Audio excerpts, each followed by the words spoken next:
So welcome to All Anthrex's Gaming Vex. Hi. We're talking about Spire. Hi, RPG pickers. You've got to do it. You've got to do it in a Midlands accent, though. Yeah. All right, it's going All Anthvex's Gaming Rexes or whatever it is. Wow. A pint of bonxes and make it a titan. Keep it high. Goodness me. D&D.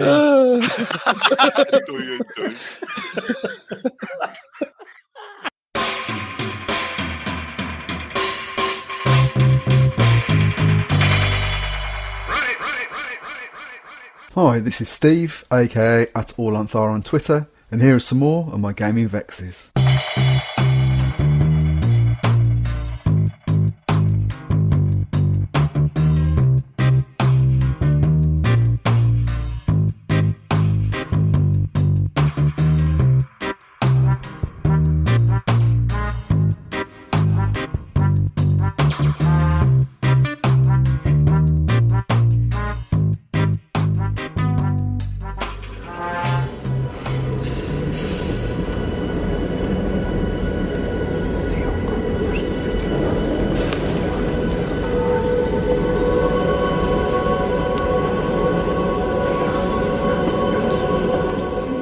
Hello.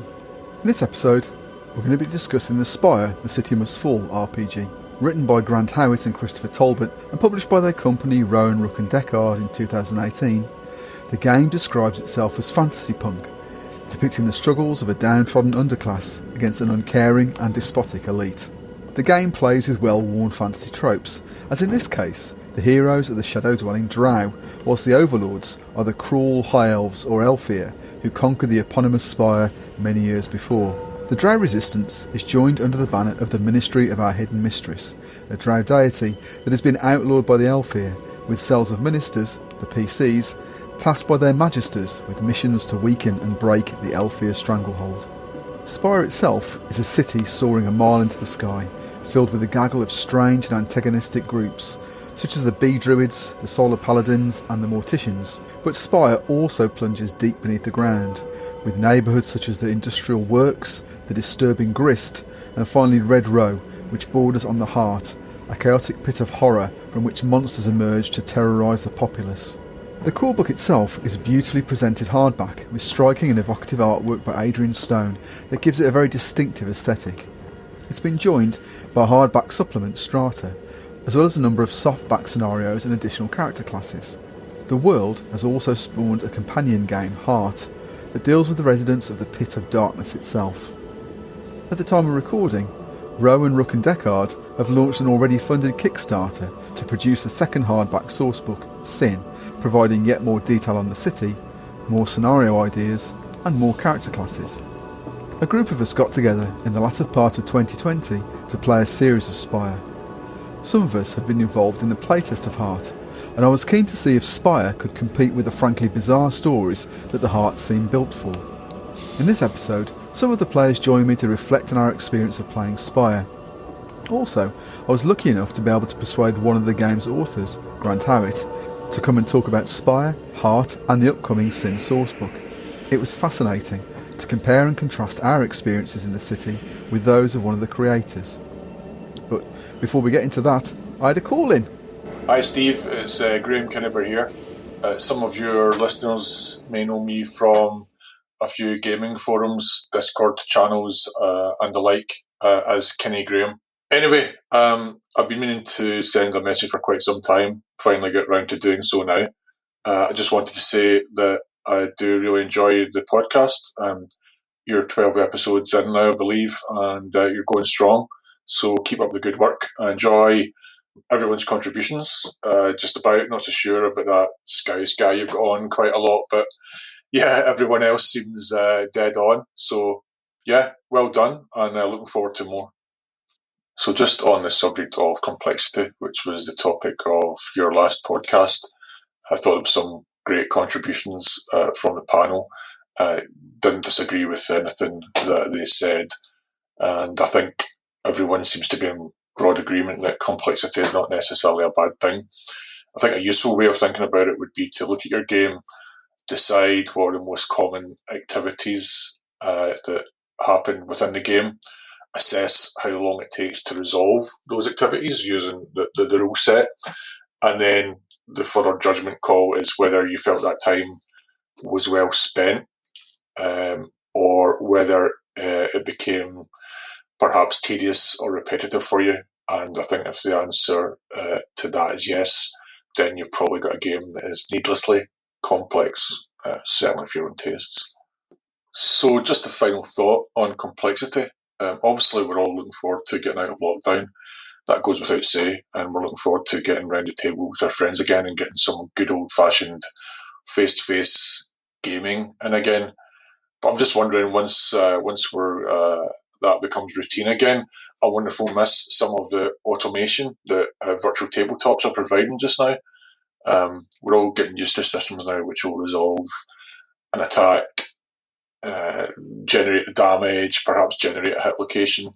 And once we're back doing that stuff face to face, we might realise that the games we're playing are just slightly more complex than what we realised when played again in a face to face format. So I think that might be interesting. Thanks for the call in, Graham. Glad you're enjoying our ramblings on this thing. I think the tedium test is probably a good one. In games where combat is a key activity, such as RuneQuest, you perhaps don't mind spending a good portion of the session on it. But in other games, such as Liminal or perhaps Gumshoe, getting to the outcome of the combat is more interesting than playing through it blow by blow. In fact, Robin Law's quick shock system is an attempt to do just that, I think.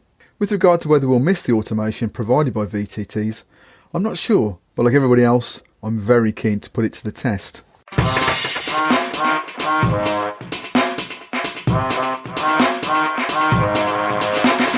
So, thanks everybody for joining me to talk through our game of Spire, which is a fairly hallucinatory experience for all concerned, I think. Do you want to tell everybody who you are? Okay, I'm Neil, also known as Old Scouser RPing, because Twitter won't allow me to have Old Scouser role-playing because it's too long.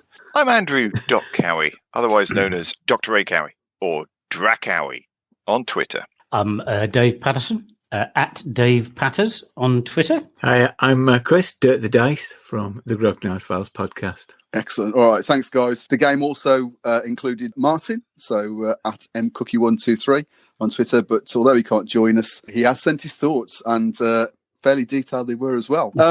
It's not meant to be a review of Spire as such, really. It's more about an opportunity for us to talk about the game overall. I mean, the scenario that we played together was actually a published one called Eidolon Sky. And the guys who publish Spire, they don't publish scenarios as such. What they tend to do is publish what they call scenario frames, which essentially are lists of NPCs and events and potential happenings, and then it's up to the GM to try and knit that together into some sort of a whole. And to be able to manage this, I will share this in the show notes. I had to do a bit of a plan in terms of which locations various events happened in and how those various storylines wove together. But yeah, so what are our thoughts about the setting of Spire? Batshit crazy. Probably sums it up. I think the odd thing is if somebody actually explains it to you, straight-faced, it's sort of like, okay, there's a mile-high skyscraper that's run by elves and the drow are the baddies, but you're the drow. Or are the elves the baddies? That doesn't sound quite sort of odd. But actually, when you get into the game, it's that much, much deeper and that much odder than that, though, isn't it? There's so much more to be had from what seems like a fairly sort of simplistic kind of setup, which is a mile-high skyscraper. Well, yeah, I mean, essentially, so obviously you've got the physical setting, but then it's the idea is that you are freedom fighters. The drow are trying to throw off the shackles of their elfier overlords. So it sort of takes a little bit of, the elves being the good guys, if you like, and turns that on its head. But I think it's that whole insurgency sort of thing going on, because the title of the game is Spire, the City Must Fall. What surprised me about it is that it's actually a urban fantasy, isn't it? It's not set in a medieval skyscraper when you mention elves and drows, you immediately think you're going to be fighting with swords. But I had a submachine gun, and that was great. Yeah, and that just grew with that, because that's not actually in the rules. That was just something that sounded cool, so we went with that one. So yeah there you go. I think that was both its strength and possibly its weakness, is the level of inventiveness. There were very few limits. You were, virtually anything you could think of could exist somewhere there. I think Martin said it very well. He was a bit concerned it could possibly be too much. He was worried that you might end up saying to his beleaguered GM, yes, but down in the faded anthracite mines, I know there are the Sorrow Crows who have an aversion to Lady Who Kills by Beautiful Poison and would aid us in infiltrating the Palace of Bone and Sapphire. I mean, I've made up all these things and they sound plausibly Spirish, and I think we started to push that button a little bit, and as GM you had the Herculean task of managing it. Yeah, so I think you're right. I think that there is a huge. I mean, in the two books, you've got Spire, and then you've got a follow-up book called Strata, and there are just so many ideas in there. So when I was actually looking at which scenario to run and really how that was going to play out, there was essentially you could have anything in there at all. I mean, we had. What did we have? We had flying whales. We had manatees that you were riding around on. We had somebody who had eyes inside cloaks. So it starts off crazy, and I think if you get a fevered enough group of imaginations together, it becomes even more weird and unusual, which is brilliant, but also can be pretty challenging. I mean, I think if you were coming to this as your first RPG, for example, I can't imagine anyone ever would, but if you just picked this up and thought this looks great, how do you think people would cope with and manage that? As a player, well, I suppose as a player, you'd be guided by the GM. I think the system is simple enough, so I don't think there's any real challenge there. It's just how it works, thinking about your beats and the things your character can do. So each character has a set of ability to remember and to use them. That kind of. I thought it's the same in any game, really. I think perhaps the strangeness of it might be, like if you've watched Critical Role and then you come to play this, it might be a bit of a challenge. I'm not sure. Yeah, a new GM is probably not the place to start. I would have thought. I think it probably gives you that insight into what must the first people have made of D&D outside of the creators. Because when you're sort of reading it, you're sort of thinking, okay, so essentially, I'm worshipping one-eyed goats that have a cat fetish with diving suits full of bees. Yeah, how do you knit all that sort of thing together? I think it is tough. I think it helped us this time around, having played the other Heart. I think that was possibly helped us out a little bit. But this, I think you just needed to. It's a bit. I found it a bit like the only thing I can compare it to is a bit like going skiing, where actually you just got to let yourself go. The best thing for you to do is just point yourself downhill and go for it. So in this instance, it's like, right, I've got my character kind of worked out. Okay, what's happening next? Right, let's go. Whoosh, let go, and away you go. I mean, I think in terms of the rules, like you said, they are very straightforward. So essentially, it's 4d10, or a number of up to 4d10. You take the highest. I mean, I actually took a bit of a mashup of the Spire system, because the Spire came out first, and then Heart was the subsequent version. So actually, the rules that we played, so with character beats, for which enable you to advance your character, that's taken from Heart. So those were transplanted completely. And I know, Chris, you had some thoughts about that. I thought that was a good mechanic. So at the start of each session, each of us choose a beat that we want to hit during the session. So that might be something as specific as dropping somebody from a high building, or to discover a place that it's going to be named after you, and those kind of things. And I think that was really good, and I really hooked into that, and it really drove my character. But I think what ended up, it wasn't a very collegiate experience, was it? We had different agendas, and that can be fun, but I think that generated even more chaos in the narrative of what we were trying to achieve, because we split the party every single session. I mean, we started off together, but at some point we all pursued our individual agendas, and I think it is. I think the way that Martin described it as being haphazard, that mechanic, and it needs a bit something tighter around it, so that it encourages people to cooperate to achieve their individual beats, and perhaps work that out how you're going to do it during the session, rather than just going off on your own and pursuing it. I mean, the way they talk about it in the book is that sort of the idea is you say generate your beats, and then the GM is supposed to help the GM to shape what the session is going to be like. So it's giving you opportunities to fulfill your beats, and that does put quite a bit of a load on the GM, because you're often having to think quickly. It would be great if at the end of the previous session players chose their beats, but people just don't do that, in reality. Even at the amazing chance that we had done that, it would still be incredibly difficult if my 2 beats that I'm looking for, and I've warned you about, are 1, slay a beast that's at least 5 times my size, and acquire a rare or powerful D12 value item, preferably magic. And those are my 2 beats rather. And everybody else has got beats as well. And trying to put that into something, I think, must have been really. I mean, you did incredibly well trying to surf on top of. You've got your plot, and you've got 10 of these very disparate beats all coming in, and sometimes you weren't sure whether to chase your beat aggressively and just distract, or push the plot forward. You're often, how much GM time do you steal? And also, I don't know if, as a player, you could pursue all beats, because a lot of mine were connected to my master. So my character is a very subservient, working from within the system, I guess. And some are obvious, take a certain type of damage and stuff like that, and they're the ones you get ticked off more quickly. But when it's one of them, I think, was like, something happened, disobeying your master. Well, I suppose I could have said to you, I want to go and see my master and ask him for something to do so I can disobey it. But, I think I was kind of waiting for that. But then that puts a huge amount on the GM to have to look at 10 different beats and each session think about how they're going to work them into what's already very complex. And in reality, that didn't happen, because I know that, for example, Martin didn't hit beats certainly in the early sessions, just because the opportunities didn't come up. And as you say, your character advancement, such as it is tied to that. So I think if the GM doesn't put the spotlight on those players, then they're not going to get opportunities to advance.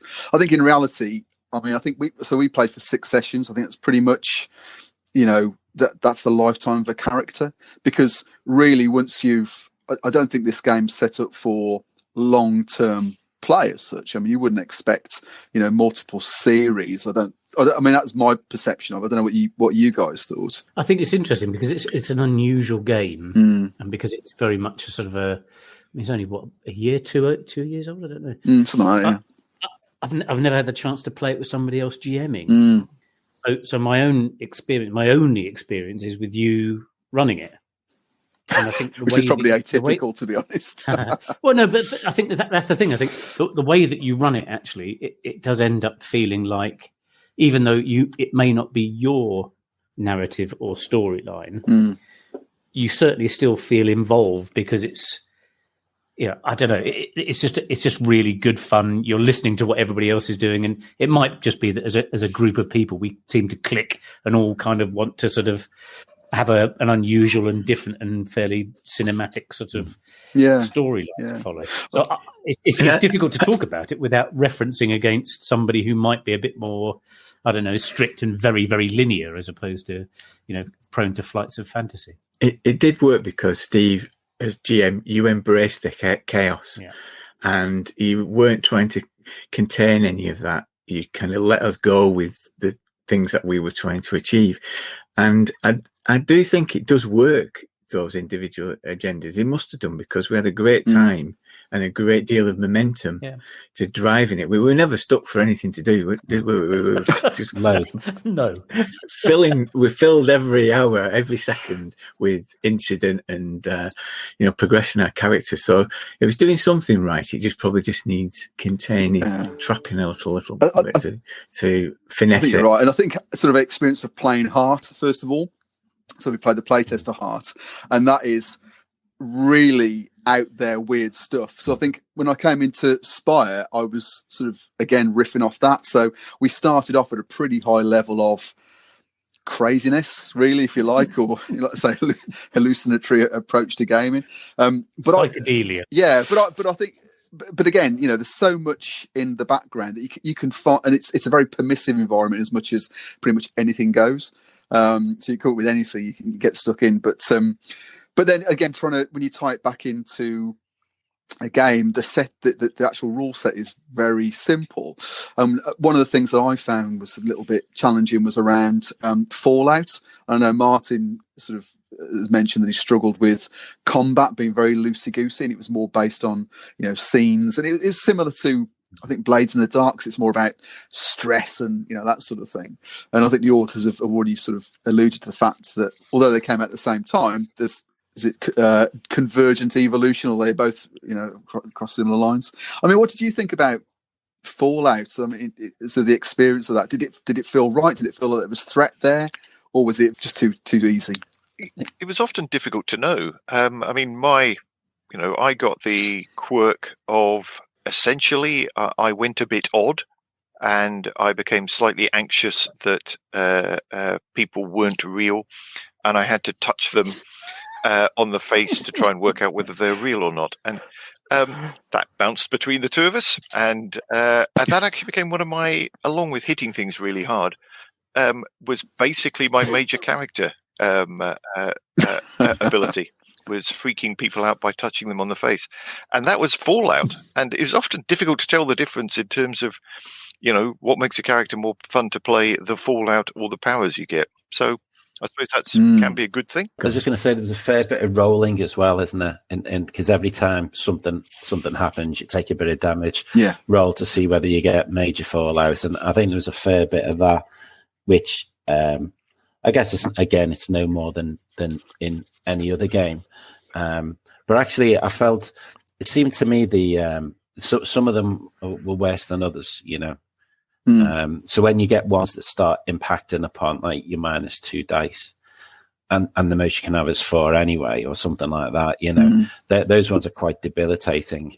Whereas the one Doc's talking about, you having to touch people, it actually that worked really well. That added a lot to the game, and it did create situations, but it doesn't have that direct impact on your character when you want them to do something that requires you to roll the dice. I was just going to bring up a point about stress. So before Fallout, you incur stress, and one of my core abilities was to lead from the front. So as a firebrand, I did better in stressful situations. So if I got enhancements, increased the dice pool if I was in a stressed, I think, but it was on shadow stress, and I don't think during the whole time I experienced any shadow stress. Yeah.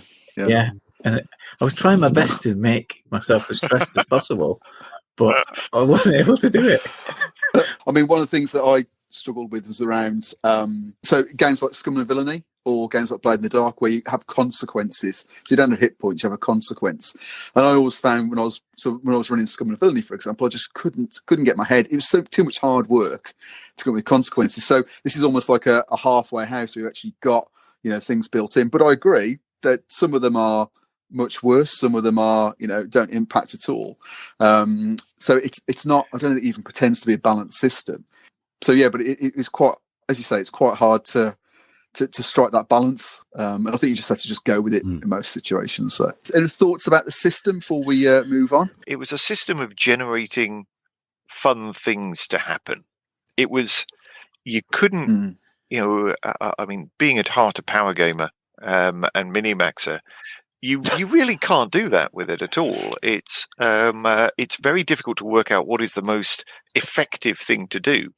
You know, what you end up doing is trying to think of the most entertaining thing to do, and having 5 imaginative individuals around the table trying to think of the most imaginative thing to do all the time is just really tough. I mean, indeed, you get hit by something and you mark off hit points. You think, great, well, I know what the consequences of that are. But when you go into a fight here, you really don't know what's going to happen, and you're having to tell us. So I think the system is again, it's quite hard work. I think you're always on. You're always trying to, you're listening to everybody and thinking, okay, how can I top that? Or maybe I shouldn't top that. Maybe we should be getting on with the plot. Maybe I should just shut up for half an hour. Yeah, the system, I think, it enables a particular style of play, but it's not for the gamist, I'd say. Yeah, I think that's absolutely right. I think what you do need, if it is you are planning on running Spire or Heart or whatever derivatives will come, I think you've got to choose the people who are going to play it quite carefully. And I think what Doctor said is absolutely right. It was so much fun to play because you got 6 people, who are desperate actually to make this as fun and as big a story as it possibly could. There was no way you could just say, well, okay, I'll shoot him. And that's it. It's not, well, clearly I'm going to kill them. It was, no, what I'm going to do is I'm going to use my space manatee to ram it, and I'm going to kill it by ingesting flan or something, And you can't just say, it's exactly as Doc said, it's not, okay, well, that does 1d8 damage. It's, well, okay, what's actually, set it in context, go for it.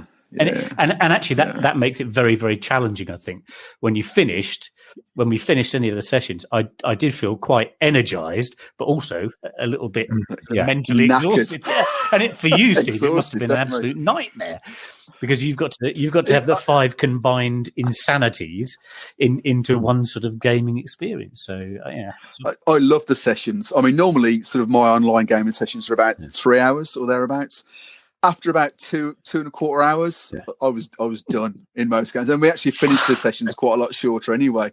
And at the end, I'd think to myself, what actually happened in that session? There was often so much that we crammed into those 2 hours. But I think you're right, Dave. I think we, and this is going to sound terribly pretentious, but I think we had 6 players who were very generous with each other, or 5 players and a GM, and I think we wanted it all to be good, and it wasn't, there were no, with the honourable exception yourself there, Doc, there were no power gamers in there, so nobody so nobody wanted to be any better. It was about, okay, what's the coolest thing we can do, and how can we make this really work? And so going into it, I was very conscious. I didn't want to say no very often. I don't think we did. I don't think any of us did actually. But yeah, no, it was fantastic. I mean, certainly at the start of this podcast, I'm gonna have to sort of try and come up with a series of scenes and how it panned out. It's going to be really challenging to do that. I'm not sure how we're going to do it.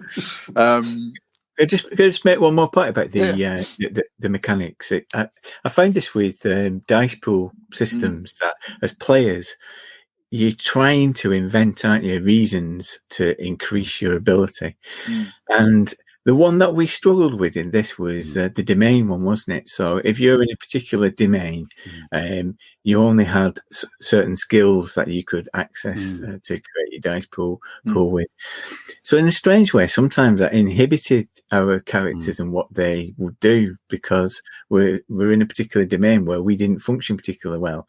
So and the rules, if I'm right, Steve, they encourage you not to repeat the same skill, don't you? So if you're in the middle of combat, you need to come up with a different skill application. So very much some of the sometimes torturous ways in which we contrived to put a dice in the pool is where that kind of madness came from, wasn't it? Yeah, definitely. It was a game of strained rationale. Can I talk to death or something like that? I'm very good at conversation. And at some point, so I did try and put a map in there, even if it was a map in my own head. So, for example, when you attacked the penthouse with the swan, so the serial killer in it, and essentially it was a long corridor with in my head I had a map. I didn't have it on the screen, but trying to get you guys to it was really difficult, because really so for example, Martin said, I'm going to go down this side road, and I thought, well, there's not a side route there, but let's say there is now, and we'll do. And so I think it was very, very fluid. And I think if you were a gamer that was open to that flexibility, and you wanted, well, that wasn't there last scene, why is it there now?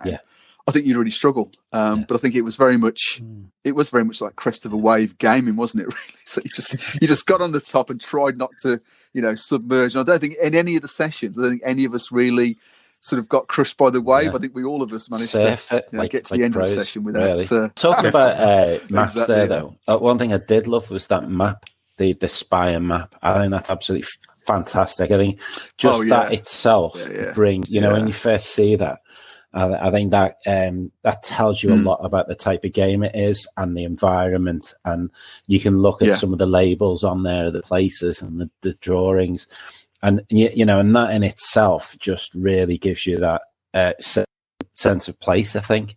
And it's a little bit abstract. I know it's not entirely does kind of map to the building. But that's something I really enjoy. I think that's. I mean, the background. I mean, the books themselves are beautiful, and the words in there. There's so many. Every page or every paragraph has got hooks in it. That map, as you say, there's just stuff on there that you could create adventures off. It's bursting with potential. But I think in terms of say, well, here's a great idea. How do I turn that into a game, and how do I make that playable? I think that's where the real challenges, because it was a challenging game, I think, to run and play. I think I'd certainly want to play it again. I think there's, we could think more about what I'd do differently next time. I'd like to play Heart, actually, the final published version of Heart, because that would be an experience. I think clinically insane is what it would be. I think it's built around explore. I mean, it is, of course, it's mad. But there is a bit of a structure. It comes with a map, and it's got, you're expanding out and you're trying to create your own things. So I think there are, in some ways, it's, it's more of a sandbox with guidance to it. Yeah. There was that thing, sorry, there was that thing, wasn't there, where new area, there was something you had to roll on, and it was I can't quite remember now, but absolutely there was that. And it was that kind of structure, Yeah. I guess, kind of like, talking about Forbidden Lands as well, that kind of going from where you start to the, I guess, where you might, we can conclude in your quest, and it's what happens in between is kind of semi-random. I mean, I thought Heart was mental, to be honest. I thought it was written, but you're right. I think it is a lot more process and procedure in it. So I think it's almost like scenes that you enjoy and then you link them up. Whereas I think with Spire, certainly the way that we experienced it was very much seat of the pants stuff, and as I say, I think a lot of it was down to, if not all of it, was down to the play group. So I'd certainly encourage people to pick up Spire, because I know, Chris, was it the end of the end of the year before last, where you said you bought Spire and you felt it was like a purchase that you shouldn't have made. I don't know what you think. I mean, is it something you'd be wanting to run yourself now that you've had a go?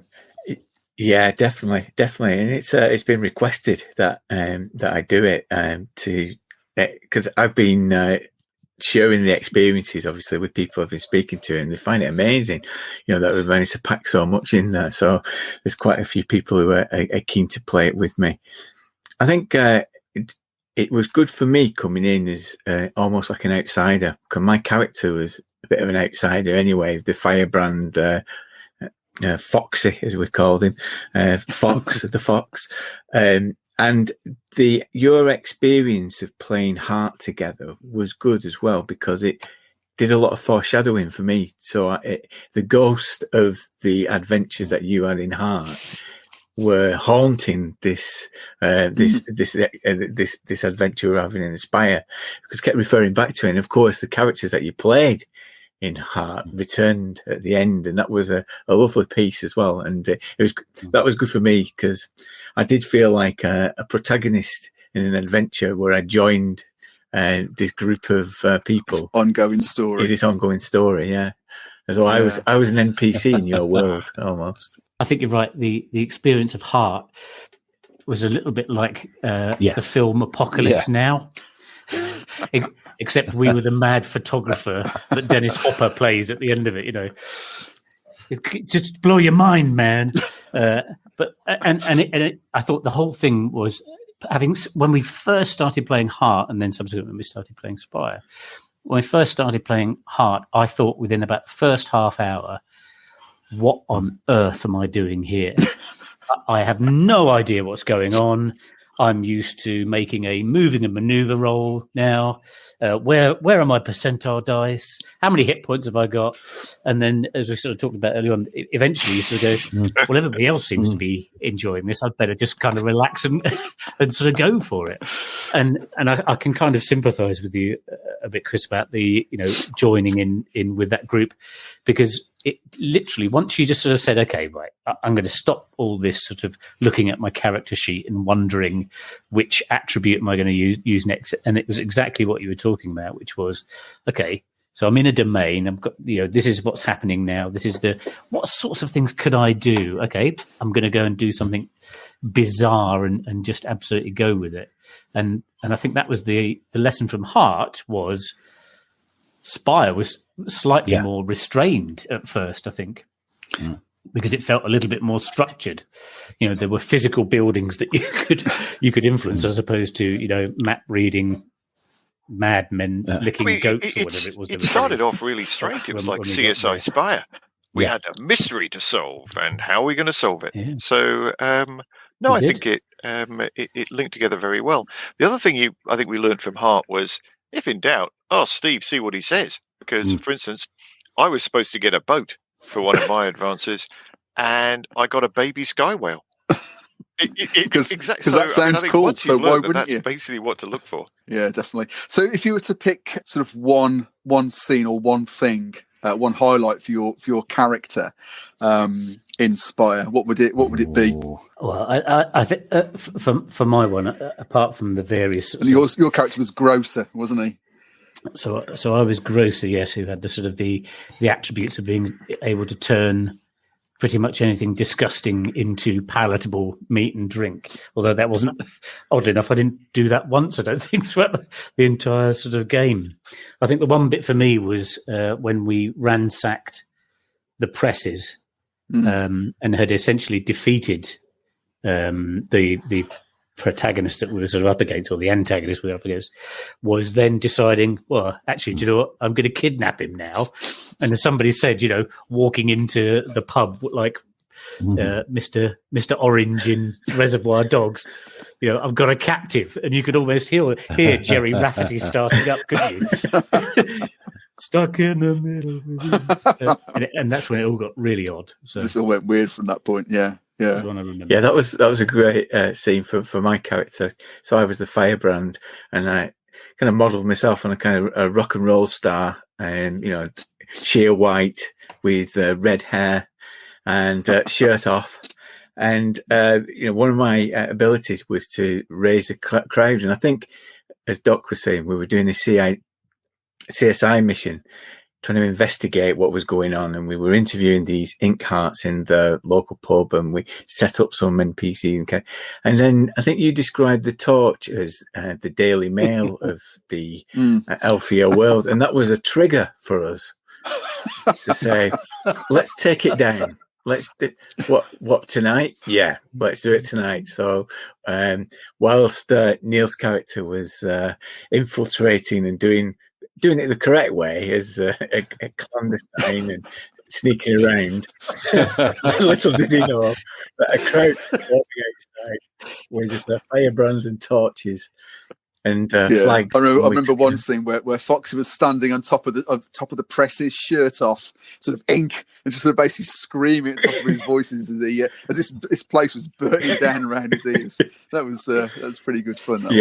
Slamming the my sledgehammer Enoch onto the presses and then shattering it, and I think that's what because it was called the Torch, we then called ourselves the Snuff Alliance, because we snuffed out the torch. That was kind of a running callback that we used throughout it, and we set up our own printing press, and all that was just to hit beats. But that whole scene, all the sessions were great. That was, wasn't it? The whole thing in the torch, and so much happened there, because that was the first time Irifax got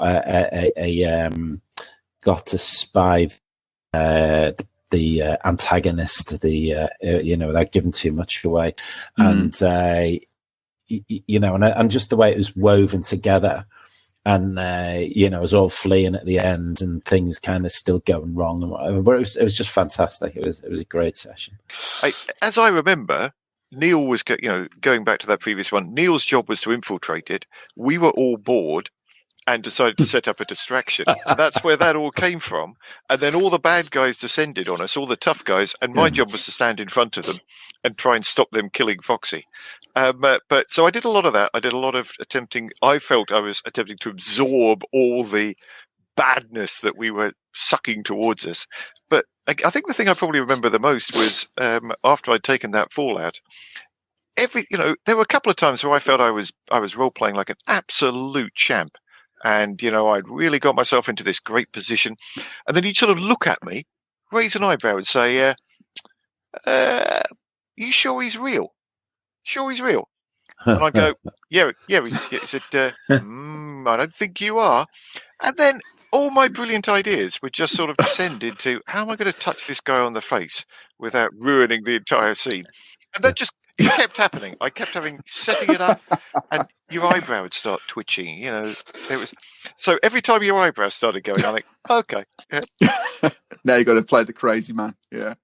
No, it was good fun. The session that I enjoyed all of them. Though. It was a fantastic experience. But the one I really enjoyed was the penultimate one. I think when we were doing it in flashback. So you guys, or some of you, had met up with the minister. So the minister was led your cell, if you like. And the whole story was told that you were being debriefed, and it was almost like flashback. And at the end, the characters from Heart, or the previous one, were all there as the background, or they were there as part of the Throne Division cell. So you were given then the option of playing as them in the final session because they were a lot more combat oriented, or playing as yourselves. But I think without exception, you all chose to play as your current characters, the Spire characters, which was brilliant. So that was the one that I just, for me, going into that, I was thinking, what happens if they die? Before this, but actually it worked really, really well for me. Yeah, that was brave. That was gonzo. But yeah, it's great. I'll just push it out and see what happens. As you say, do the entire thing. Yeah, brilliant. This could all go horribly wrong, but no, I really enjoyed it, and I think everyone played to it as well, because everyone knew what was going on, and everyone sort of played into it. And I think that was that was the theme of the whole series, was that everybody was on the same page. No matter how wild it got, we all knew it was going to come to a conclusion. I think some final points from you guys. So Chris, so obviously you're going to run, or you think about running Spire. What are sort of the key things that you're going to take away from sort of playing as part of this group in terms of when you come to run it, sort of in terms of things you will do and perhaps things that you probably won't do? I think the first thing is to make sure that the players understand what they're getting themselves into, so that the group is the right group to play it, and what to expect from it. I do think I will take the individual beat agendas as well, but I think I'm going to put some limits around it. So just give a certain pick list for certain sessions, just to limit it, and make sure that the players share those before the session, and come to some form of agreement before the session of which ones are going to pursue, just so that everybody knows. I've got a broad idea of what's doing, because I do think, as I say, as we said earlier on, I do think that some players would find difficulty with ambiguity, don't they? So it's if you can help them through that, it will help the session. But I definitely want to do it, and I may even use the same campaign frame. Yeah, it's a good one. It's a good one. Yeah, it's very enjoyable. Lots to get stuck into in that one. Yeah, I think as a GM, I don't think I would find this easy to run myself. It would be, I'd probably be a little bit as a GM like I was with a player, sort of, what the hell have I done? And then hope to sort of grab onto everybody and sort of steer it in some sort of direction. So it could be quite an interesting one. I think for me, I think that, the thing is, I think everybody should have a go at it, because it does definitely takes you out of your comfort zone. And if like me, you traditionally play safe with games that you've always known, as opposed to having a crack at something really weird and wonderful and modern. So I think that was a big I think it's taught me to be a bit more expansive in the sorts of games that I might tackle as a GM. I think it would actually play with smaller play group as well. Maybe with 2 players. I think maybe 1 or 2. I mean, I'm not sure how solo play would work. Well, not solo play, but 1 GM, 1 player.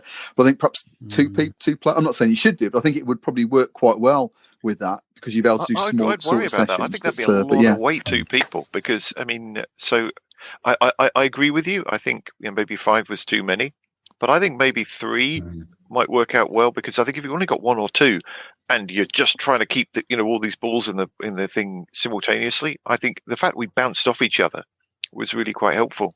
And it'd be interesting to do it at a table as well, because it's always easier to bounce off each other face to face. Can you just imagine the amount of dancing around if you did? People standing up, jumping up.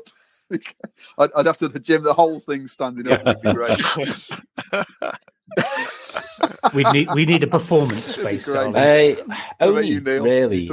I mean, it's probably not a game I would ever run. I mean, what in the way you kept it going and responded in session. I know you've got your plan and you kind of your themes and obviously the framework. The framework's one thing, but again, second podcast I've mentioned this on, but Beyond the Wall, it's kind of like that. It's framework of it's not a specific adventure, few pointers, and that was, I've only just done a couple of sessions with that, and I found that a real challenge to stuff on the fly to be that responsive and that creative. And I suspect with practice you probably get better at it. But it is definitely a challenge. I'm not sure, it's probably a challenge too far for me, but really enjoyed playing it. I'd definitely play it again. Yeah, I loved it, and I think the play group was right. I think 5 players for me was good. I think it would work really well, and yeah, I'm certainly working my way through the list to get to bring in Fox, Irafax, Grocer, and the rest into the heart. Can we just next? Before we move on, we need to mention Martin, our absent friend, because I think of all of us, Martin was the most inventive with it, because he seemed like somebody who was a resident of the Spire. The way that he conjured up ideas for his character, and you must in the podcast share the plays that he devised for the critic. Because they're just fantastically inventive, and he brought some great puns to it as well. It's just the right group of people, and we all, and again, it sounds crap when we talk about it's role playing as performance, but that's what it was. I think at the end of the day, I think again, if you try to explain to people, I'm going to try at the start, but to try and explain the whole experience would be extremely challenging. I think you just had to be there, didn't you? Really. Well, that's the wonderful thing about this hobby, isn't it? We created it; it's gone. Yeah, it only exists. Because we created it, and now it's gone, and all that it just exists in our memories. Free jazz. And, we'd never be able. It is. It's free jazz. You put everyone together. They improv. They bounce off each other, and then. And also best enjoyed when you're drunk. Otherwise enhanced, maybe. So thanks very much for your time, everybody. Thanks very much. See you later on. Bye-bye. See you soon. Bye. Bye. All right.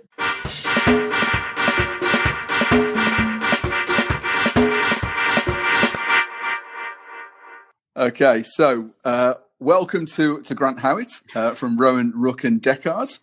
So Grant, do you want to tell us a little bit about yourself? I would love to. My name is Grant Howitt, as previously alluded to. I write role-playing games for a living. I've written Spire, as you've been listening to in this episode. I also wrote Heart, which is kind of the successor to Spire. We've done games like, we've had Honey Heist, which is a game about being criminal bears. An awful lot of games about criminal animals. That seems to be a popular theme. People like that. And I sort of blunder around East London in an increasingly small radius these days. Unfortunately, it just sort of bumbling towards role playing games, and I've been invited on the show. Excellent. So I think writing role playing games is probably a dream and a nightmare in a lot of ways. So dreaming in terms of if you're doing what you love, but also the challenge of getting what's in your head onto paper or PDF so that people can enjoy it. So as far as sort of Spire, Heart, the whole universe goes, Where did that come from? Warhammer 40,000. Okay, all right. I really so the first thing which I ever really played, the first tabletop game I ever played was Warhammer. Technically, Gorka Walker. I don't know how in the know in war games this podcast audience is. It's Grognard, right? Yeah, okay, yeah, sure. Yeah. Gorka Walker. First thing I played was Gorka Walker in '97. I believe. And the other thing about Gorka Walker is it was a terrible game. I really I love the aesthetic. I love the sort of the conversion ideas behind it. I love the rule where you can the transport capacity of a truck is how many orcs you can stick on it, and if they fall off, they get hurt in game. Brilliant, wonderful, huge fan. However, the most of Gorka Walker was you made your truck go very fast. It turned slightly too hard, all your boys fell off, and then the car carried on going.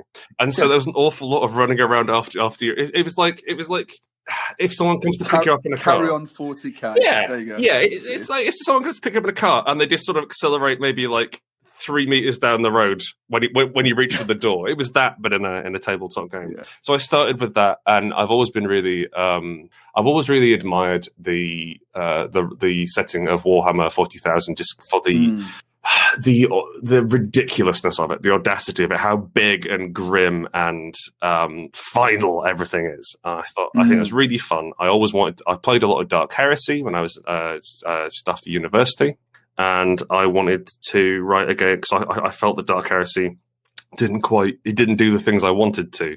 So I started writing a Dark Heresy hack, and then flash forward about 6 years later, and I'm releasing the second source book for Spire. Fantastic. That's really interesting because that answers to one of the questions that I had. So when we were, talking about our experience of the game, the whole idea about rigid societies and then weird fantasy with a very strong political edge. I think, when you talk about 40k as being not an influence, but one of the seeds, if you like, of Spire and Heart, that comes through because obviously those themes are very strongly within that. Was that something that you particularly wanted to do with Spire? Maybe less so with Heart, but certainly with Spire to bring that whole political subversion. Oh God, absolutely, yeah. Out, It was we sort of cemented the idea that Spire grew out of in the summer of 2016. And I don't know if you remember what happened in the summer of 2016, but just over half of our country voted to jettison our island from the EU. So I was a bit. I went to bed thinking one thing, and I woke up and turns out most of the people in this country are shitheels. So I was quite frustrated about politics. And also, Trump was elected as well. So there was a lot of sensation of feeling really frustrated with politics and not being able to make any sort of difference. And I was like, well, what if I could write a role-playing game? What if I worked with Chris and co-author to write a role-playing game where you could make a change? And it wasn't like, okay, well, we're going to do it through 10 years of grassroots organisation and a series of canny appointments to the city council. No. We've got some dynamite and we're going to put it on a train. That sort of thing. It's like really big, over-the-top catharsis, I think, is what I ended up with. Fantastic. Yeah, it's fantastic. And I think, that obviously that drew. But in terms of the sort of the weird fantasy element, it'd be interesting to hear about when you play your home games or, the play test. How weird does it get? And keep it within sort of the bounds of taste, I'm thinking. But because when we were playing and we had, because of the open nature of the system and in terms of the richness of the setting, we got the sense that anything went. And so we had people flying around on sky manatees, because if you've got sky whales, why wouldn't you have smaller sky manatees? Why not? And just odds. Yeah, exactly. So that's where we went, and we felt that it wasn't. You're never true to the vision of the writer. As soon as the game enters the wild, people do what they like with it. But I just wonder how much that is your view of how it. So just like to sort of to get ahead of this, we wrote Spire with the understanding that you are going to change it for your own version of Spire.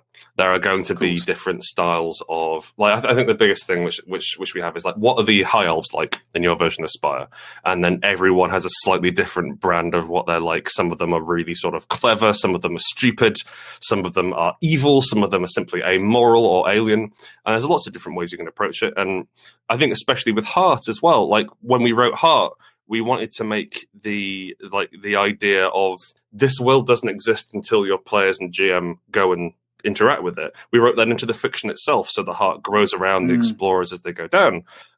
In terms of weirdness, I tend to skew more towards unpleasantly real. It was like I'm a huge fan of sudden and upsetting violence in my games, and some light whimsy. I don't tend to go in too much for sort of like the Sky Manatees end of the spectrum. Yeah, but, sure. Okay. But like really, it's the idea of Spire is there is a big fantasy city. There's a big hole in the underground where weirdness comes out of, and they connected that hole through every district through a series of cursed train tunnels. So you can put whatever you want in it, and it'll be fine as long as there's like high elves in charge and dark elves not in charge. You're basically doing Spire right. So whatever. I mean, one of my favorite things which someone came up with. It was quite early on. The North Docks is the area. It's all run by like these crews of gangster knights who own and operate pubs, and they decided that all the gangster knights would ride giant koi. And I'm like, hell yeah, that sounds great. I could imagine like the beautiful plumage coming off the koi, and like I wouldn't have thought of it at all, but. I think like a game is and that's where the that's where the Sky Manatee came from, really, because he wanted a mount, but we were up in the docks and thinking, well, how do you do that? So it's just have what you like, really. But so and I think certainly when we played it was so Eidolon Sky, obviously you'll be familiar because you wrote it, but it was very much around the the serial killers and that sort of thing. And I think we did because of the nature of the group I was playing with, we didn't dwell so much on the extreme and upsetting violence, or that was in there. Although the goats did make an appearance at various points, and I think that's something that really sticks with people. That they're amazed by goats that have hands, for example. Chris hates those goats. Chris, so I thought. So the reason why goats are in the game, a friend of mine was looking into the first Spire Kickstarter, and she said that she would love to back at the level where you could become a god. And we would write up a set of miracles for you because she really likes goats. And I was like, oh, I love the idea. I can have a few ideas about goats. And then I realized that she didn't have the money for it, but I started writing it anyway. And I realized that I could come up with like a page of solid jokes about goats. I was like, oh, we can put it in. We put it in the Garden District in Low Society. And Chris was like, no, we can't do that. We're not putting this in the book. These are stupid. And I'm like, okay, well, what if you put it as an appendix? He's like, okay, if you say rumored goats of Spire, you can have it. So eventually I brought him around, and for some reason the community. Well, I mean, it's really fun to talk about. It's really so it's a snacky little thing. The community really latched onto it, and we went crazy. We have since then, since Strata, which is the first source book, there has been a full ban on all mentioning of goats in Spire products. Instituted by Christopher, and also the goat's out of the bag now. That's just going to go on forever. Well, that's the thing. Like we can keep adding goats to the fire, or we can try and cut off oxygen to the goat fire, and so hopefully it'll die out. And like we were quite keen to avoid similar things in Heart. By basically not having a mascot that you can look at and then ignore all the fact that it's supposed to be about overthrowing the government. It's like, oh, what if I was three goats in a trench coat? Piss off, play a different game. Yeah. I mean, I think that's certainly. I mean, certainly from reading Strata and some of the other publications, you can see that the political trying to overthrow that element of it seems to come through a lot more strongly. So it's almost like it starts off fairly whimsically, but you're trying to put a slightly harder edge to it. It started off as an espionage game because it arose out of Dark Heresy, which I view as the levels at which you're operating in Dark Heresy as a starting character up to honestly for the entirety of your campaign of Dark Heresy. Until I think they had the Ascension book, which let you level up, and so that you wouldn't die when a heretic breathed on you. But you are terrible at your job, and you can't hit with your gun. And that is like if you play it rules as written, it's very easy to die. It's quite easy to kill people if you can sneak up on them, and it has this sort of really kind of tense, almost like there's a Wild West sort of element to it. Like I really hope no one pulls a gun here. I really hope no one upsets the Psyker because we can't get out of this alive. And the idea of like you have to operate undercover, you have because if people find out you're from the Inquisition and they're looking into your stuff, they'll kill you, bury the bodies, and no one will find you. And so we started out with the idea of espionage, and like the Drow were fighting against something. We weren't quite sure what. And I think it was on like the 6th or 7th draft of the game where I'd been continually trying to get some. I had a stat. I had like a number, I suppose, called control, which was in the game for several iterations.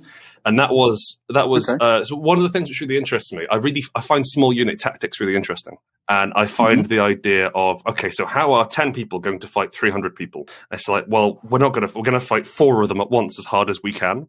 And the idea of controlling things, of keeping a head on your shoulders, keeping a situation under your control is something which really interested me. And so we were trying to get an espionage thing, kind of maybe like a SWAT team element. We had flashbangs, that sort of thing.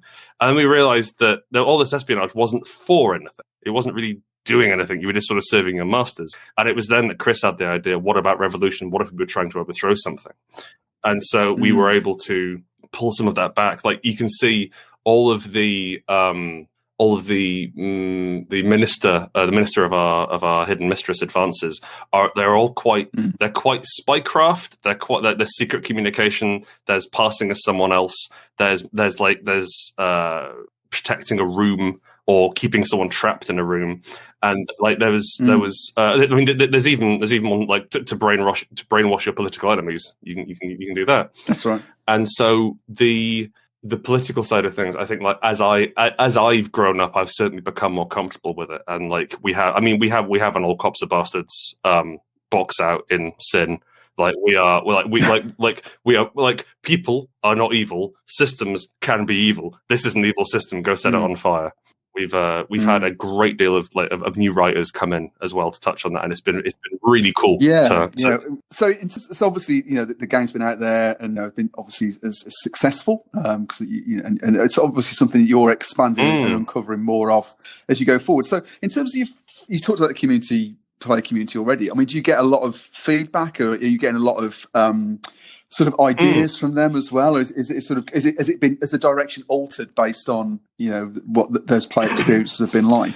So it was a really interesting situation which we ended up in after Spire, which we cultivated. The game we released before Spire was called Unbound, and it's a kind of a rules light, cinematic, tactical combat game with no particular setting, and the idea is you build the setting as you go. And I really like Unbound. We re-released it recently as an A5, but unfortunately you can't sell it to anyone because when they ask what the game's about, you'll be like, oh, well, firstly, punching, and then secondly, anything you want, which no one cares if you try and sell on the game like that. But Spire had a universe that came with it. It was the first time which I had put out a game which had this really concrete universe, or like concrete's not quite the right word, but certainly something, defined, evocative, extant, and we left enough room that everyone who runs Spire changes it in some way. Chris and I run it differently. So like not just in terms of mechanics, well, he uses vastly different mechanics that aren't published in the book. But like we have... That's interesting. We can touch on mechanics in a second. But we have different visions of Spire, the same way we have different visions of the Heart, the same way everyone else does. And we gave people license to make up their own stories in Spire, but crucially, a shared lexicon of iconic topics to discuss. I don't mean iconic in an especially sort of glorifying way, but more like if there's been one player of Spire, if there's two players of Spire who'd never met, and they say, oh, so a carrion priest is running down the road, they'll have a rough idea of what a carrion priest looks like and what they do. And so with that shared language, they can start building it themselves. They can start making jokes. They can start sharing things that have inspired them, and gradually a community image of what Spire is bubbles up to the surface and pretty much replaces ours, which is great because like it's much less work for us primarily, but also those people feel engaged and excited about the world they've created because they made it, and like we gave them a suggestion for the shape. And so with that fan base, we've had with that community, Discord's been really invaluable in terms of having a place where we can bring people to a space that we control completely. pretty much, where people has like semi-permanent discussions, and like we have enough room, so it's kind of easy enough to keep track of different threads.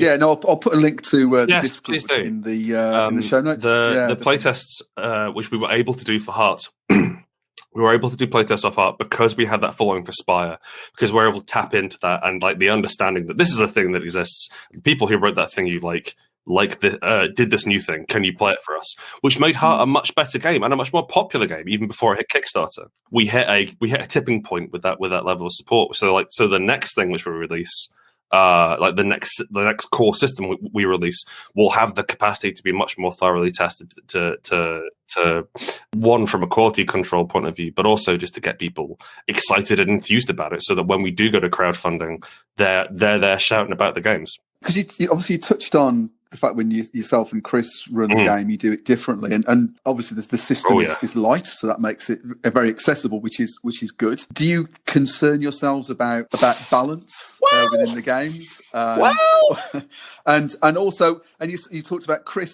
using perhaps different rules, maybe slightly crunchier, maybe. I mean. And it seems like there are levers there that you can play with, or dials. Yeah. Play with, so Chris, my favourite thing about Spire is the fallout. I really like it when I really like when things go wrong for players, because pretty much every role player is every good role player is a masochist. Like it's interesting failure. It is exciting. It is exciting when these characters that we care about have bad things happen to them. I think that.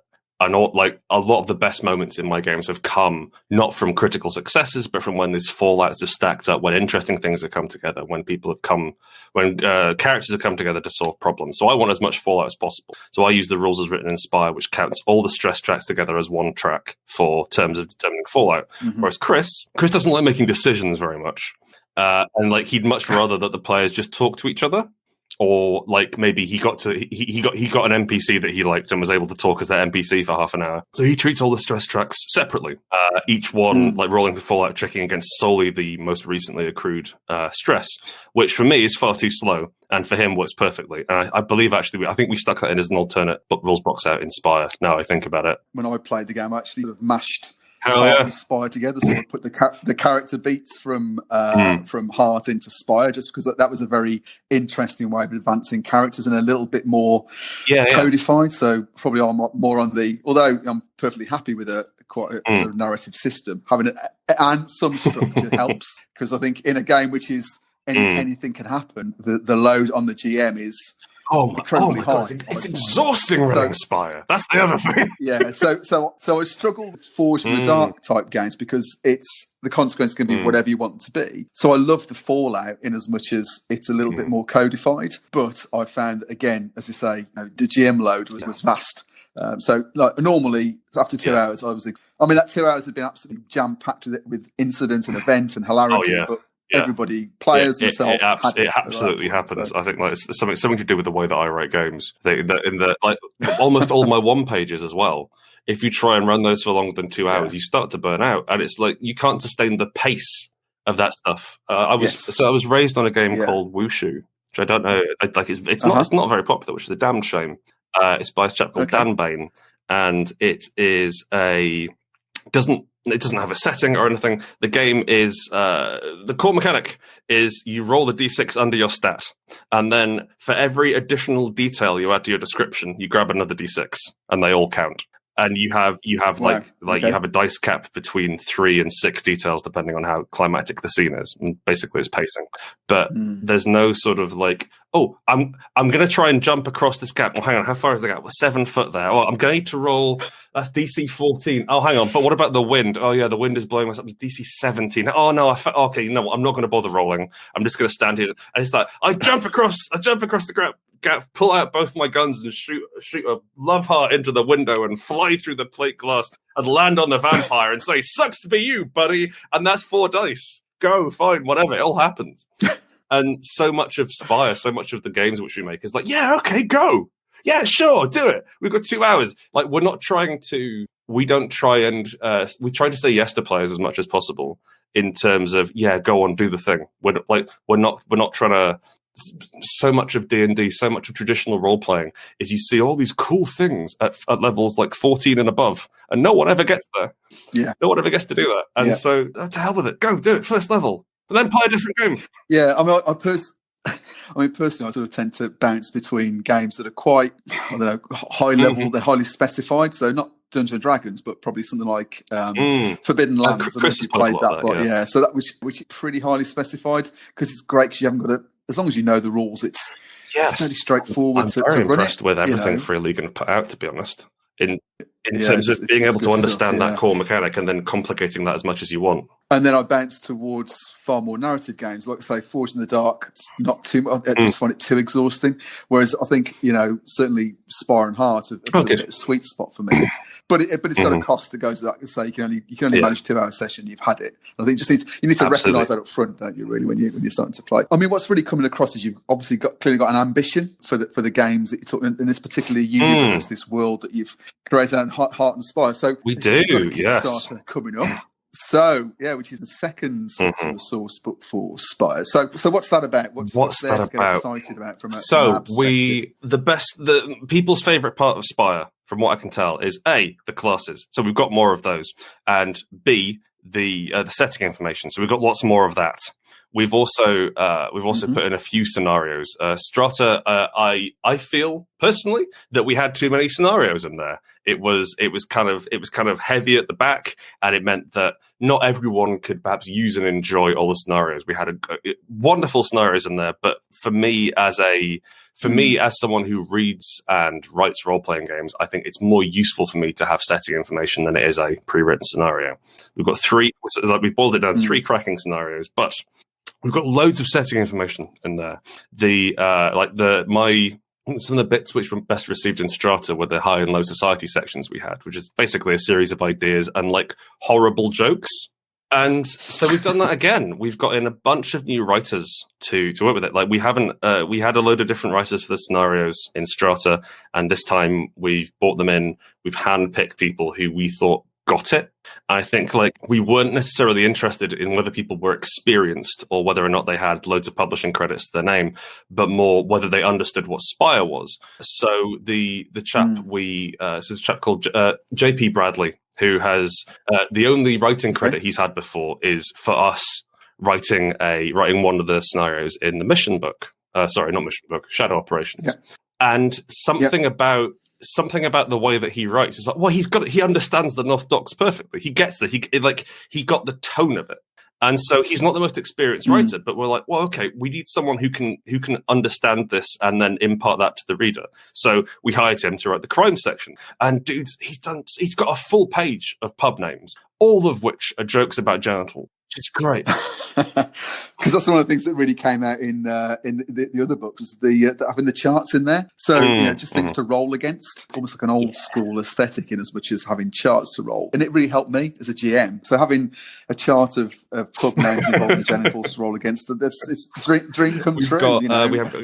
We've got a chap called Bashir Gauss who wrote the order section for us, and Bashir Gauss knows an awful lot more about the military than I do. So I should say it's crime, order, and religion are the 3 topics which we're focusing on. And so, yes, we've got Bashir Gauss, who's done stuff about the different levels of criminality in Spire, and also because Bashir is non-white, he's an Arab gentleman, I believe, and so that's brought a very different perspective to the way in which we write. And then the religion section, we've handed that over to an awful lot of different writers, attempting to try. We've given each writer a different faction or a different cult or a different god or goddess to write about. And the challenge we have is stitching them together, because we want to make sure that it's of decent. It's not decent. It's of the excellent quality which we hold ourselves to, and that it hangs together. But we've got it's been really interesting to bring in some different voices and bring in some people who wouldn't have the opportunity to write necessarily in a hardcover book because they don't have the credits, and then being able to pay them a fair wage and get some really interesting stuff. That's great. That sounds really good. And you sort of talked about the classes. I mean, are these sort of niches or gaps, do you think, in existing it's always a challenge to write classes. So one of the things which we've done with which we did with Spire is pretty much every class is tied to a geographical location. within Spire, and the ones which aren't don't quite connect as well, I feel. And to that end, if we want to have a class, we've got to try and work out well, where are they from? And Spire, despite the fact that it is, I'm going to say, well, I think like we say it's a mile high, but that's more just like, yeah, why not? Yeah, it's big. It's really big. How big do you think it is? No, bigger than that. It's infinitely big inside. Whatever, I don't care.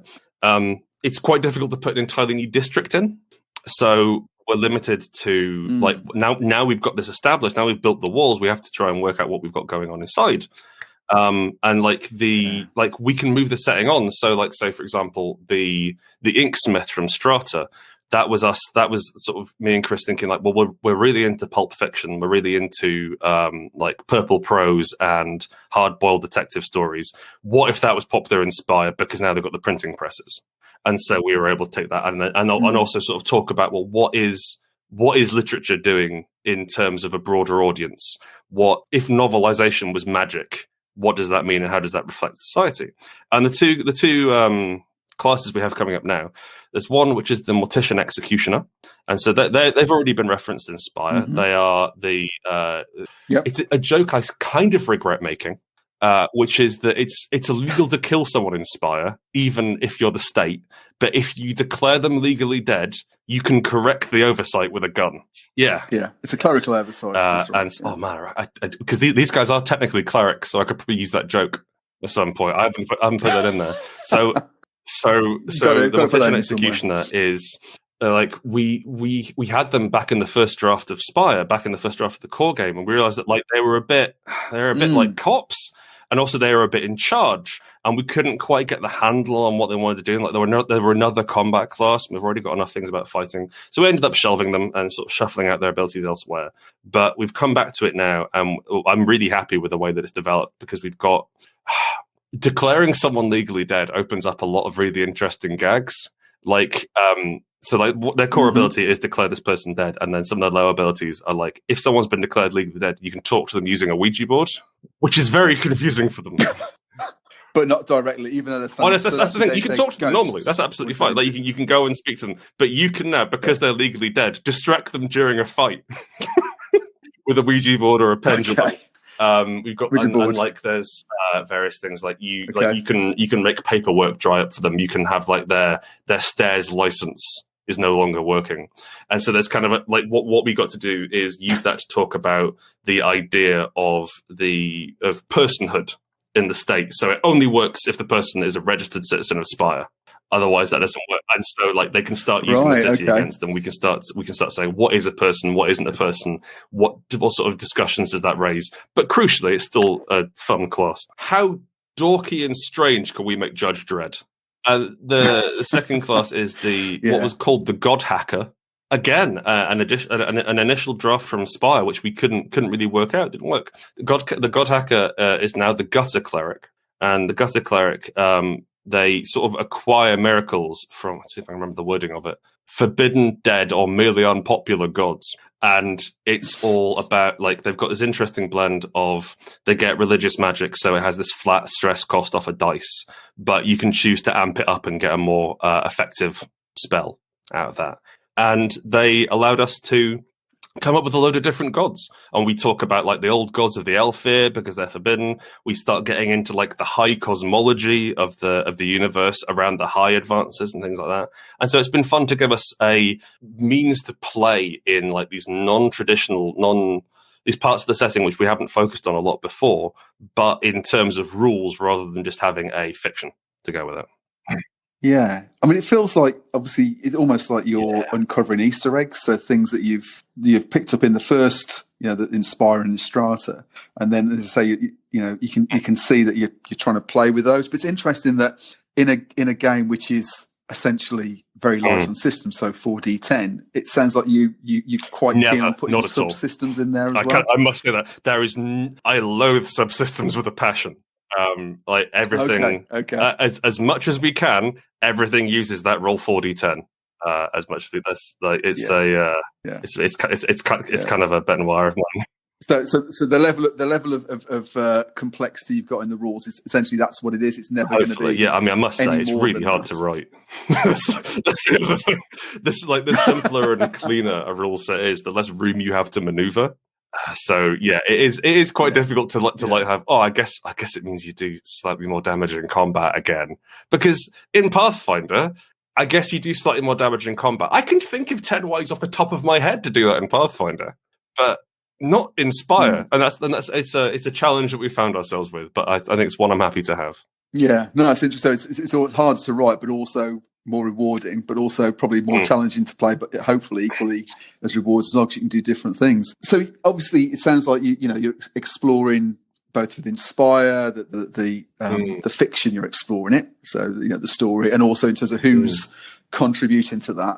In terms of the art and the look of the book, I mean, that's one of the things, really strong things that came through in Spire and Strata was the just the look of it and the iconography, or the way it's presented. Is that going to be continued, or are you trying to do different things? Oh no, we're not going to change a winning formula on that one. We've still got Adrian Stone, who's doing all the illustrations. I think the biggest, the most wonderful thing about AD's work is that we commissioned him initially for Unbound, and because Unbound is a generic game, he did this really brisk, not abstract, but very low detail style. So everything was these big shapes and lots of action scenes, lots of things going on, lots of stuff implied but not necessarily said, and that gave that opened up a realm in role-playing games which I hadn't really seen before, which was they give you enough to insert yourself into the picture.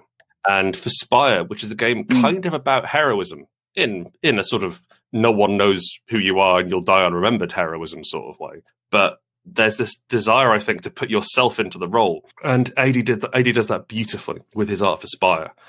So yeah, we've got him on board. He's doing all the illustrations. We've got fantastic. Some of our stretch goals. We've got 4 maps, which we're stretch going, which are great. So I will say that the maps. So I ran the game over Roll20. So I had, actually it was on Foundry. So I had the great maps so that people could really zoom in, and the players they thought they were so evocative, and interesting to look at. So when I was boring them with my GM, I find the purpose for maps for us are not to say, okay, how far away is this, but more what sort of thing is here. And we're leading into that heavily. So I think the maps we're getting so we have 4 different artists who we've got to do them with different styles. So we're doing the Hive, which is Spire's premier prison. We have a pub crawl guide to the North Docks. We have a drawing of a map of the 5 different chapels of the Solar Basilica, which is the state religion of Spire, and a fourth. A very detailed crumbling mansion in Red Row, which you can I want to have a sexy party and a load of things to steal and NPCs to talk around, but try and get 2 or 3 scenarios on a single map and see if we can work that out. Because obviously the maps themselves, as you say, define the bounds of Spire. So really, it's sort of taking segments and getting into that detail. We're going to put in we've got a quick start and a GM's guide, or Magister's guide, as we're calling it. Okay. In the stretch goals as well. In terms, because there have been demands for those. From the community, and also it's been 4 years, 3 years. I don't know how many years it's been since we released Spire, but lots of people have played it and run it, and so there's a lot more wisdom around that now. So what I'm interested in doing is trying to talk to people and collate some wisdom and understand what it takes to run an effective game of Spire, and then write that down and release it. Having some stretch goals in place means that we can kind of pay for it up front. And because this is a source book, we can it doesn't feel too disparate. It feels like it's still part of the same project, but it means that we don't have to say gamble a load of my writing time, some new art, having Mina lay it all out for it not to sell. We can get that capital secured up front and then work from there and try and get some money on the long tail. Because I think, say coming back to the GM thing, I think that's a brilliant idea. Because I mean, I can't imagine this would be a game that Emerald would pick up as their first I hope not. RPG. Maybe, I don't know.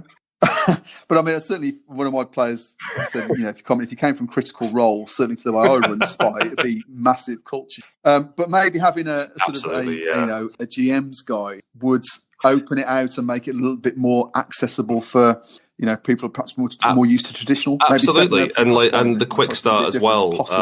Having both like a set of sort of sawn off rules for players to reference and some pre-gen characters for people to explore, but also an adventure which kind of acts as a tutorial and a means of talking directly to the GM and referencing things and say, okay, well, here's how that's the thing. Like the GM section in Heart, I think we came along a lot as writers by the time we got to that, and so Heart's broken down into. This is your first time running Heart. If this is your first time running a story game, if this is your first time reading a role-playing game, and like there's a page where it says like, okay, you have to say where the game's taking place and how long it's going on for, and things like that, which no one really communicates. So yeah, I think we can make that in-ramp a lot easier. That's true. I mean, I will admit that. So I ran the playtest for Heart, and I backed the Kickstarter, but I haven't actually got round to running Heart in its actual incarnation. So I need to go back at some point to it's exhausting. That. Everyone dies. It's tragic. Like, oh yeah, no, please. But it's fantastic. Listener, buy it. But I don't mind. I don't mind if you play it or not, as long as you buy it. That's the important thing. So the Kickstarter. So it's looking at another hardback book quality. Hardback book. How many page? What sort of page count? I think it's going to be slightly longer than Strata at this point. Yeah. Okay. An awful lot of indie game designers release quite small A5 softback books, and it doesn't matter what you put in them; they don't feel as real as a large hardback A4 book. They need. Yeah. Well, to be honest, most people just play from the PDFs anyway. So the books are just to look nice on your shelf and to flick through and go, "That's nice." It's a nice thing to have. So, Grant, that's been brilliant. That's a really interesting discussion. Well, certainly from my perspective about Spire and Heart and all the craziness in your heads. If you're interested in picking up Spire or Heart, you can go to rrdgames.com, which is Rowan Rook and Deckard Games. And that has everything there for sale. However, crucially, we are now up to 52 one-page games. I've written one a month for, I believe, forever now. I am shifting over to a new model where I'm collaborating with different authors, which is really exciting. But if you're interested in getting 52 games for absolutely nothing, you can do that through our website. So come along and see if there's anything you like. We just like free stuff. And who doesn't like free stuff? That's what I say. Yeah. Well, I mean, give us some money as well. Even better.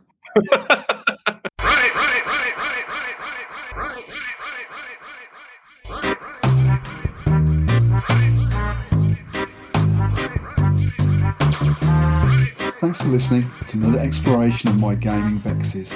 If you've got any thoughts you'd like to add to what you've heard here, or a gaming vex of your own you'd like to offer up for discussion, you can contact me on Twitter @AllAnthar, or you can leave a voice message. The link's on the podcast webpage on Anchor, or can be found in the show notes. Until the next time, may all your games be free of vexatiousness, and be excellent to each other, always.